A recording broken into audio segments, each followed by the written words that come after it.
Ito ang nag-iisang pagbabalita sa radyo na tunay na napapakinggan ng Pilipino sa buong bansa, sa buong mundo. Kasama ang two-time KBP Golden Dove Best Radio Newscaster, Weng de la Peña. Live mula sa RMN News Center, Manila. Ito ang KBP Golden Dove Best News Program. RMN News Nationwide. Headlines. Sa RMN News Nationwide ngayong tanghali, PAOK si Executive Director Villasanta humarap na sa NBI kaugnay sa Atimonan Incident. Pondong inilabas para sa investigasyon at hindi para sa operasyon laban sa grupo ni Vic Seaman. The release approved was only for intelligence. It was not intended for operations. Pinoy na nadamay ho sa hostage crisis sa Algeria, sugatan pero ligtas na ayon sa DFA. That is a report na nating bahagi sa Tripoli. Mayroong isang Pinoy na escape, nakatakas from that area, from the gas field, at slightly injured siya. Senate President Juan Ponce Enrile handang i-nominate ang sinumang may gusto sa kanyang posisyon. Kung gusto nila, ako pa ang magmomosyon para sa kanila. Gusto ni Trillanes magpresidente. Sa akin, I will nominate him. Pagsadsad naman ang barko ng US Navy sa Tubataha Reef. Iniimbestigahan na. That is a protected area. Kaya nga ang nangyayari ngayon, iniimbestigahan ito para malaman natin kung bakit sumadsad sila sa area na yon at bakit yung insidente ay nangyari doon.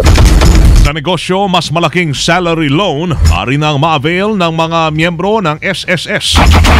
At abroad, ilang hostages sa Algeria pinangangambahang nawawala pa. RMN News Nationwide.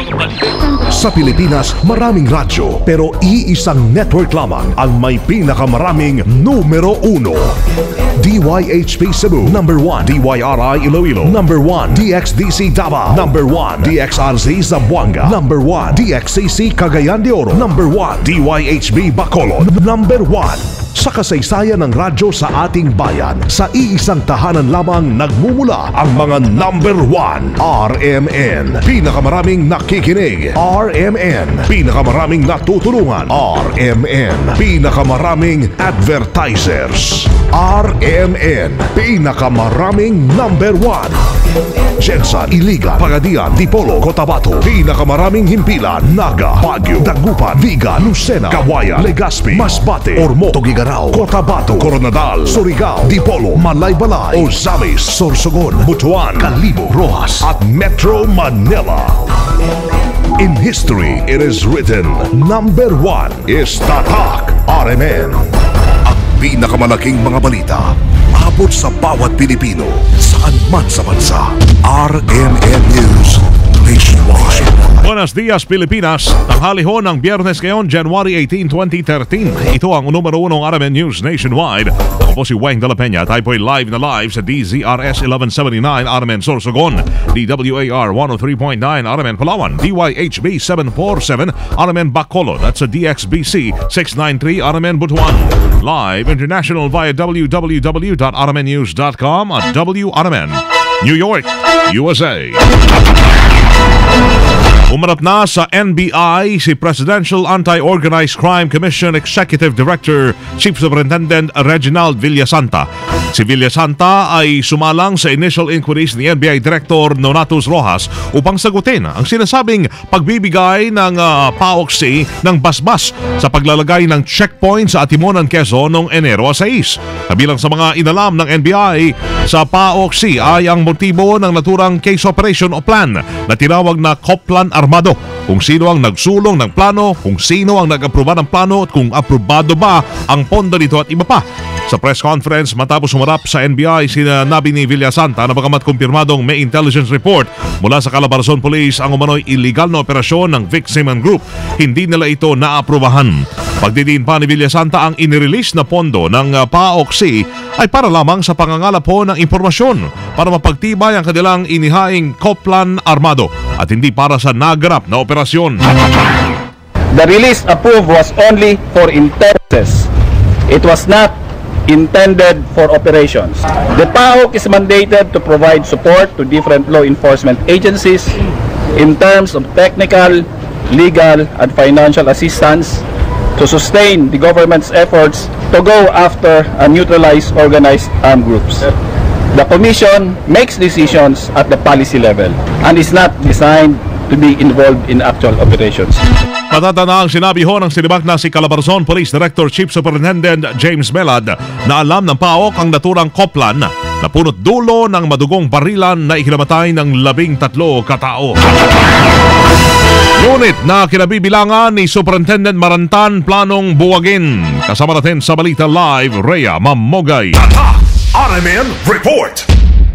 Nakatakdang buwagin ng Philippine National Police ang unit na kinabibilangan ni Superintendent Hansel Marantana. Ito matapos masangkot sa kontrobersyal na Atimonan shootout. Ayon kay PNP Chief Director General Alan Purisima, plano niyang alisin ang counterintelligence unit ng intelligence group ng PNP dahil wala naman ani itong naitutulong sa mga operasyon. Paliwanag pa ni PNP Chief, bukod sa wala itong naiaambag, hindi rin umano nagpa-function ng husto. Kahit pa ni Purisima na mahigpit ang naging utos sa kanya ni Pangulong Aquino at DILG Secretary Marojas na palakasin ang mga counterintelligence operations ng PNP, kaya maglalagay na lamang umano siya ng isang unit na mas mapapakinabangan. Kasama mo sa Campo Crame, Rhea Mamogay, Tatak RMN. Radyo mo nationwide. Isang Pinoy ang nadamay sa managong hostage crisis sa Algeria. Sa interview ng RMN kay DFA spokesman Raul Hernandez, kinumpirma nito ang balita matapos niyang matanggap ang ulat na mula ho sa Philippine Embassy sa Tripoli. Ayon kay Hernandez, patuloy pa nilang inaalam ang pagkakakilanlan ng naturang Pinoy na sinasabing nakatakas at bahagyang nagtamo ng ilang sugat sa kanyang katawan. Sa ngayon anya ay papunta na ito sa Algier para magpagamot. That's the report na natin habit sa Tripoli. Mayroong isang Pinoy na escape, nakatakas from that area, from the gas field. At slightly injured siya. Sa ngayon ay papunta na siya sa Algiers sa kanyang pagpapagamot. Yes, sir. So, confirm ito at itong information ay binigay ng Japanese Embassy doon sa ating CDA, yung ating Consul General sa Embahada ng Tripoli. Sa ngayon, kanila pa rin bine-verify kung ilang pang Pilipino ang posibleng naapektuhan ng hostage crisis. Kung saan una ho silang nakatanggap ng balitang may 15 mga Pilipino pa ang nagtatrabaho nasa sinalakay na gas field. Wala tayong balita tungkol dito. Inaalam pa ho ng ating embahada. Mayroong namatay o nasugatan at kung ilan po ang mga Pilipino na nandoon sa gas field na yun. Samantala, kaugnay ho ng sigalot naman sa Mali, inihayag ni Hernandez na wala namang Pinoy na napaulat na nadamay sa kaguluhan doon. Sa kaugnay na balita, ang Philippine Embassy at sa Tripoli nakipag-ugnay na rin sa iba pang foreign embassies kaugnay sa hostage taking doon. Kasama natin sa Balita Live, Joyce Adra. RMN Report. Bukod sa Algeria na Foreign Ministry, nakikipag-ugnay na rin ang Philippine Embassy sa Tripoli sa iba pang foreign embassies doon. Kaugnay ito ng hostage taking ng mga terorista sa mga dayong empleyado ng gas field sa Algeria. Sa ngayon, hindi pa inaalis ng Philippine Embassy ang posibilidad na may mga Pilipino pang hostage o di kaya ay na-trap, lalo na't may mga ikinakasapang operasyon ang Algerian authority sa mga susunod na oras. Kabilang sa mga embahadang nagbibigay ng update sa Philippine Embassy ang mga embahada ng Algeria, Britanya at Japan sa Tripoli, Libya. Una nang kinumpirma ng Japanese Embassy na may isang Pilipino at isang Japanese national ang nakatakas, habang kinumpirma naman ng Philippine Embassy sa London na 34 na Pinoy ang inilikas sakay ng chartered plane patungong Jordan o patungong London via Parma, Italy. Kasama mo sa DFA, Joyce Adra, Tatak RMN. Radyo mo nationwide. Dinedma ni Senate President Juan Ponce Enrile ang muling pagbuhay sa naikukudeta siya sa pagbabalik sa sesyon ng Senado sa Lunes. Ito ay sa harap na rin ang kinasasangkutang kontrobersiya kaugnay sa ipinamudmod na 1.6 million pesos na cash gift sa mga senador noong Disyembre. Dahil dyan, kinumpirma ni Senador Antonio Trillanes na gagawa siya ng paraan para mapatalsik sa pwesto si Enrile bago ang midterm election. Sa interview ng RMN kay Enrile, sinabi nito na kung sino man ang may gusto sa kanyang pwesto ay willing itong ibigay kung saan siya pa ang magno-nominate para maging Pangulo ng Senado. Mabuti, kung gusto nila, ako pa ang magmomosyon para sa kanila. Gusto ni Trillanes mag-presidente. Sa akin, I will nominate him on Monday. Or Alan Peter Cayetano or Miriam Santiago. Just tell me. Samantala, pinayo naman ni Enrile ang isa sa nakaalitan nito sa usapin ng cash gift na si Senadora Miriam Santiago na magpagaling. Dapat lamang na magpagaling siya para kung hindi niya matanggap yung pressure, kakantahan ko na lang sa nang naranyagabula. Dinadaan ko na lang sa biro yan . It is becoming fun. Una na kasing na mild stroke si Santiago matapos ma-high blood sa usapin ng cash gift sa isang interview. Gumugulong na ho yung investigasyon ng mga otoridad hinggil sa nangyaring pagsadsad ng USS Guardian ng Amerika sa Tubataha Reef. Kinumpirma ni Foreign Affairs spokesman Raul Hernandez na may basbas ng pamalaan ang pagdaan ng USS Guardian sa Sulu Sea kung saan matatagpuan yung naturang marine sanctuary. Kaya naman ay patuloy din ang kanilang pakipag-ugnayan sa US Embassy upang malaman kung ano ang naging pinsala ng pagsadsad ng barko sa Tubataha Reef. Bukod sa pangambang pagmulan ito ng oil leak. Pero una na hong tiniyak ni Hernandez na wala namang nangyaring pagtagas ng langis sa karagatan. Nangyari yung insidente matapos mag-port call ang USS Guardian sa Subic Bay at patungo sana sa susunod nitong daungan nang ito'y sumadsad doon sa Tubataha Reef. That is a protected area. Kaya nga ang nangyayari ngayon, inimbestigahan ito para malaman natin kung bakit sumadsad sila sa area na yon at bakit yung insidente ay nangyari doon. Yes, sir. So this is still under investigation. Wala namang pwedeng pumunta na foreign military ships na without our permission. Yes, sir. Na dumadaan sa atin at nagpo-port call ay nabibigyan natin ng permiso. Ito ang tinig ni Foreign Affairs spokesman Raul Hernandez. Ang Malacanang, bukas pa rin ang pintuan sa pakipagbate sa simbahan sa isyu ng RH Law. Kasama natin sa Balita Live, Deo de Guzman. RMN Report. Hindi sinuseryoso ng Palasyo ng Malacanang ang pagbasura ng Simbahang Katolika sa alok ng Malacanang na ayusin na ang hindi pagkakaunawaan sa RH Law. Ayon kay Deputy Presidential Spokesperson Abigail Valted, nananatili silang bukas sa simbahan para makipagtulungan sa iba pang bagay at iba pang mahalagang bagay sa bansa. At ay matatanda ang sinabi ni Archbishop Ramon Argelies na ikakampanya pa rin nila na huwag iboto ang mga kandidato na sumusuporta sa RH Law. Kasama mo sa Palasyo ng Malacanang, Deo de Guzman, Tatak, RMN. Radyo mo, Nationwide News, Negosyo. Sa mga gusto magnegosyo, mag-salary loan. Maaari lang mag-salary loan yung mga miyembro ng Social Security System o SSS nang mas malaki ang halaga sa maayos na term and condition. Kasunod na rin ang bagong alituntunin ng SSS sa pagpapautang epektibo noong Disyembre. Sa interview ng RMN kay SSS Media Affairs Development Head May Rose Francisco, batay sa bagong salary loan guideline, pwede na mag-renew ng loan ng mga miyembrong may utang sa SSS kung 50% kalahati na ho ang kanilang principal loan amount ang nabayaran. Sa nagdaang alituntunin, maaari ka lamang mag-renew ng loan kung 500 pesos na lamang ang iyong outstanding balance.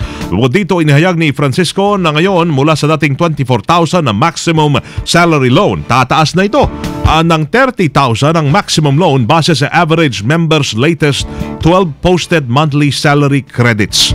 Flexible na rin ang pagbabayad ng loan kung saan sa bawat bayad ng miyembro ay lumiliit ho ang utang, ay lumiliit din ang interes.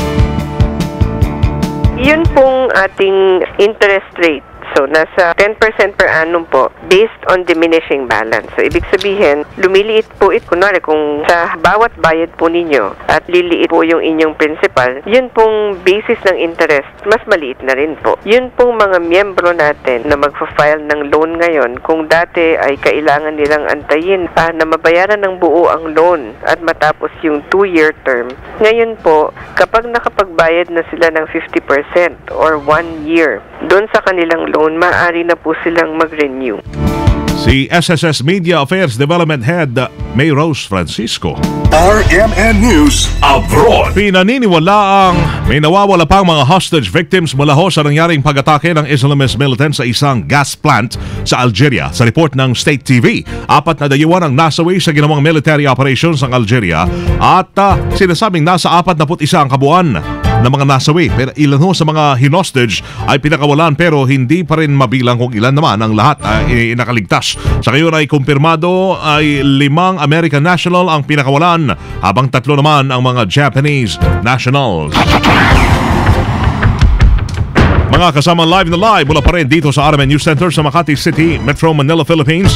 Inyo pong narinig ang numero 1 RMN News Nationwide. Ngayong tanghali ho ng Biyernes, January 18, 2013.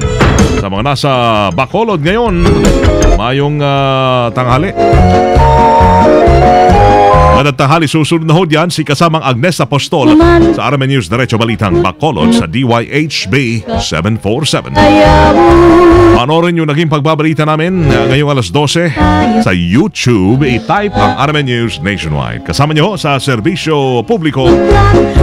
Pangalan ni Buddy Oberas na rin. Ako si Weng de la Peña. Dito pa rin ho yan sa tahanan na may pinakamaraming number 1 sa 2013. Pinakamaraming himpilan sa 2013. Ang RMN Rajamon Nationwide. 60 years ng maaasahang public service nationwide. Live via satellite. Live via satellite. RMN News Nationwide. Nationwide. Buong bansa. Isang boses ng balita. RMN News Nationwide. Oras natin tatak alas 12:17 ng tanghali. Tatak RMN. That news update was brought to you by iCool Chewy, everybody's chewy candy.